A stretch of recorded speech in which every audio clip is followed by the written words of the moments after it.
Good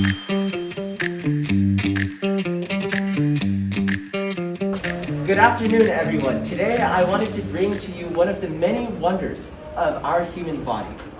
That wonder is the T cell. Now, you must be wondering, what are T cells? What is the purpose that they perform in the body? And I will tell you right off the bat that T cells are the super fighters of our immune system.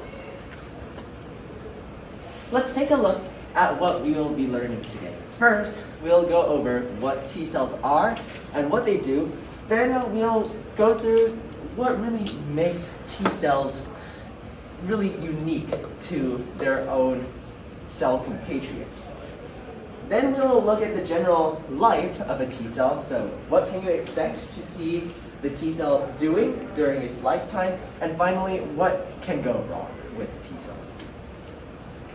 So let's dive into a quick introduction of what T cells are and the functions they serve.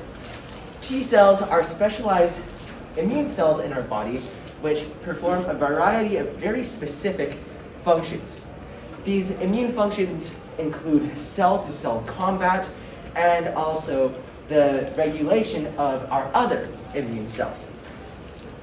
The big picture is that T cells work with our other immune cells to ensure that we are as happy and healthy as we can be.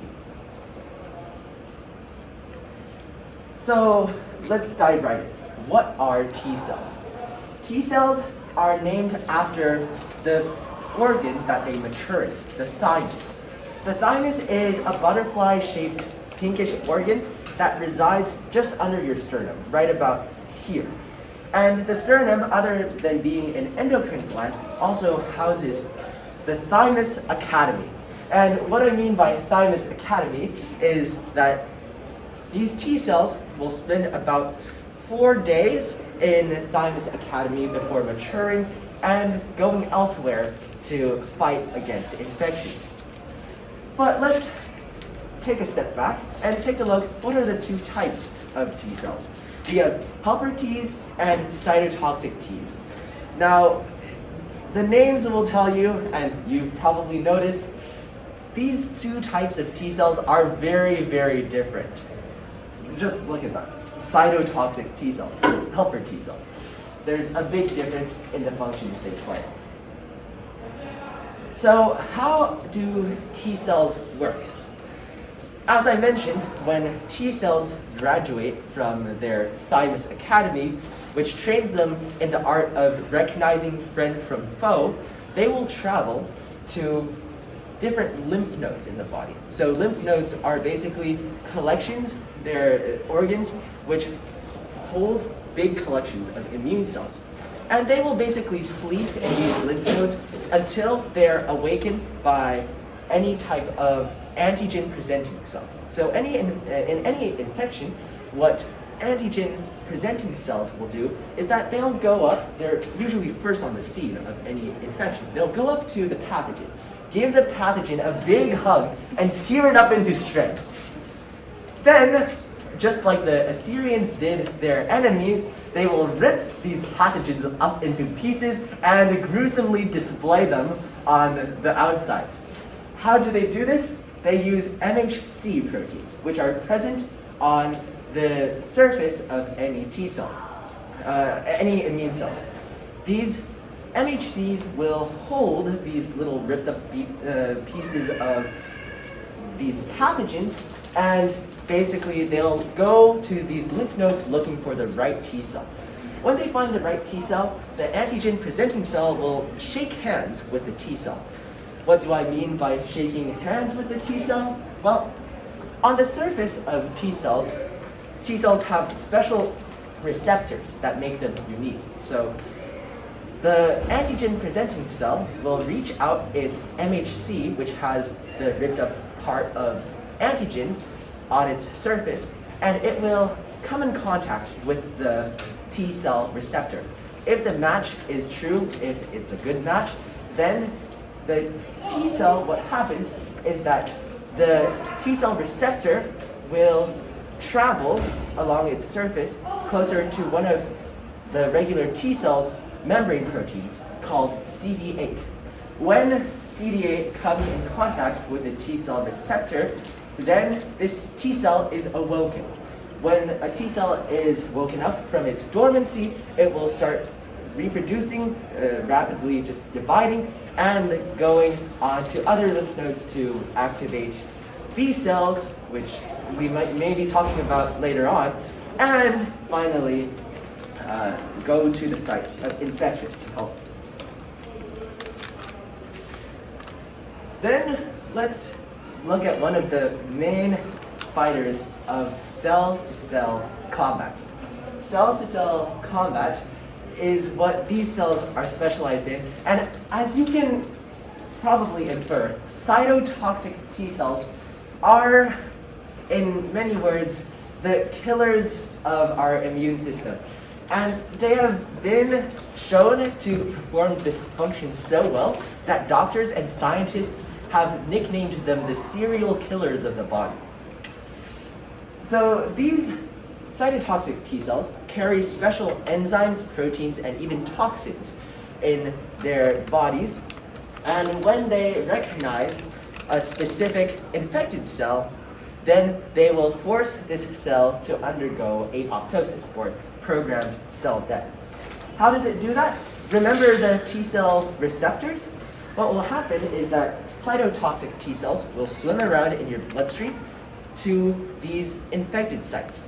And when they shake hands with an infected cell, what happens is that these infected cells know that they're infected, but they can't really do anything about it, other than place, again, ripped up pieces of these antigens on their surface. T cells will then go, hey, wait a minute, this cell is infected. And that connection between the receptor and the MHC of the infected cell will open up into kind of a cellular mating bridge that we see in bacteria that the T cell will then use to transfer toxins and enzymes inside to the infected cell. They perform this function so well, and we'll see next how they do that. So, yes. And we'll go on and watch a video on how T cells perform this. So, T cells can recognize these infected cells by the special MHC they produce on their surface. And actually, cytotoxic T cells have different ways of attacking intruders. This video is an example of a T cell attacking an infected cell. In this case, it's a cancer cell. So let's take a look at that. Okay, so if you'll see, on this green sphere right here, there's that red dot. So you see that the red dot has come into conjunction with the blue cell, the infected cell. That means the T cell has recognized its prey and is ready to start killing it.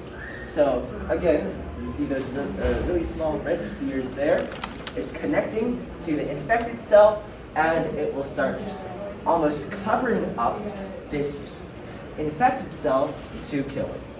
So here's a more dramatic video of this happening.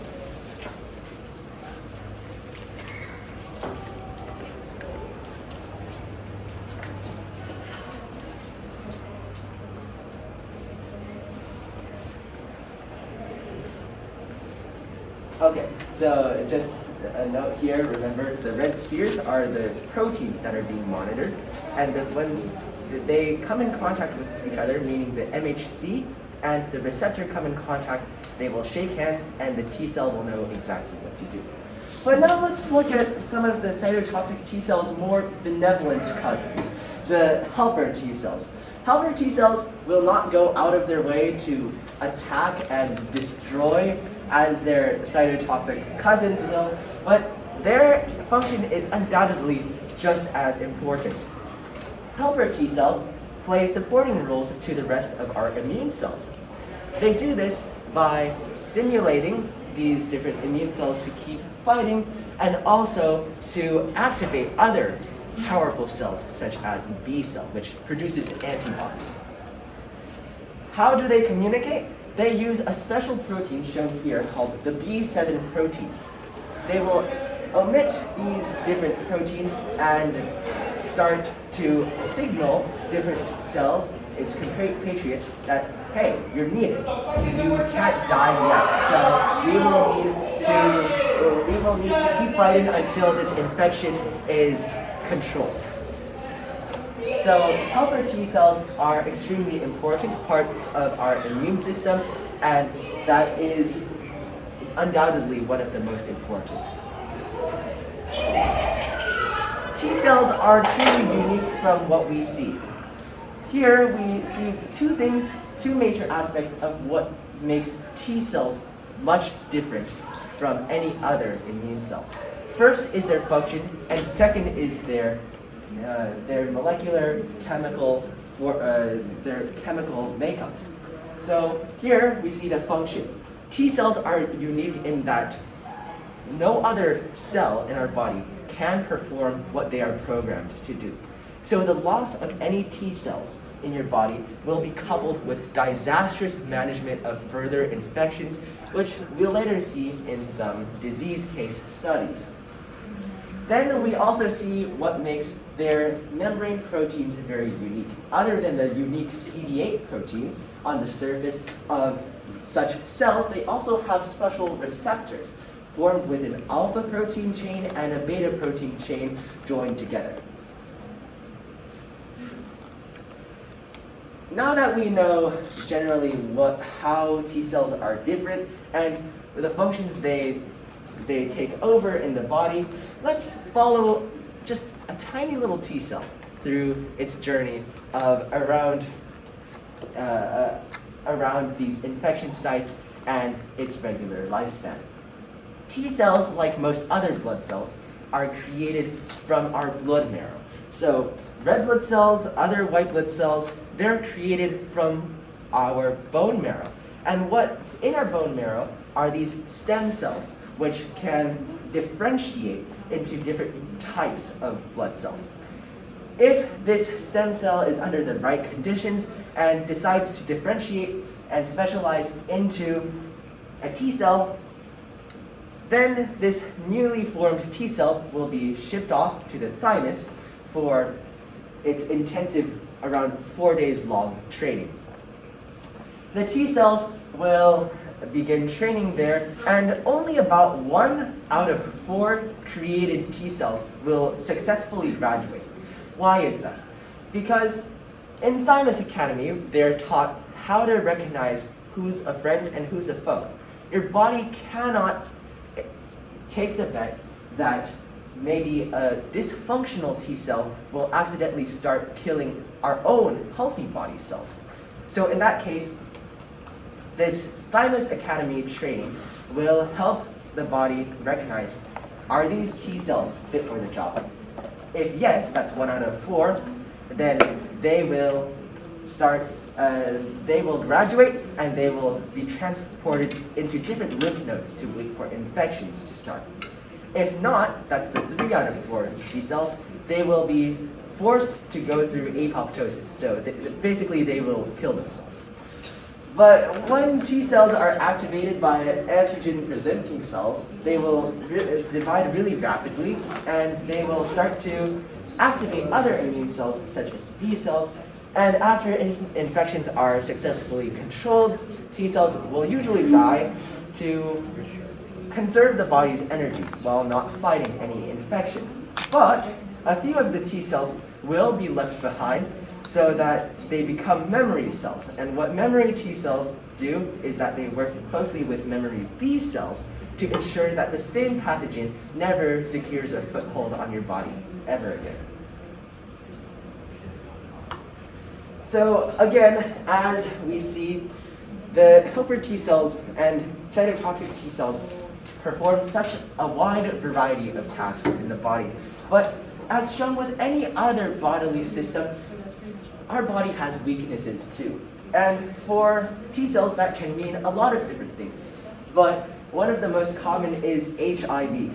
What HIV does is that it singles out these immune cells, especially these T cells, and it chooses to infect them especially. Without your T cells, because HIV will kill your T cells, that means if we go back to our functions of T cells, of cell-to-cell combat and support of the immune system, that means your immune system loses its critical support, and also your body is unable to kill cells that have been infected with HIV. Other disorders can include multiple sclerosis, when your T cells go rogue and attack myelin sheaths on your neurons, therefore rendering nerve communication much weaker. So we'd like to draw a few conclusions from what we've learned today. First of all, T cells perform a variety of very important functions in the body, and they definitely cannot be overlooked. They cannot be replaced by any other cells of the body. T cells will help in the crucial support and stimulation of the immune system, and also be involved in mopping up any pathogens left behind. But with what we've learned today, I'd like to emphasize that the body is a collection of systems working collectively. No part can be left out. Everything must work in conjunction. When one part goes rogue, dies, gets destroyed, then our body cannot maintain us, the healthy and happy living beings. Thank you.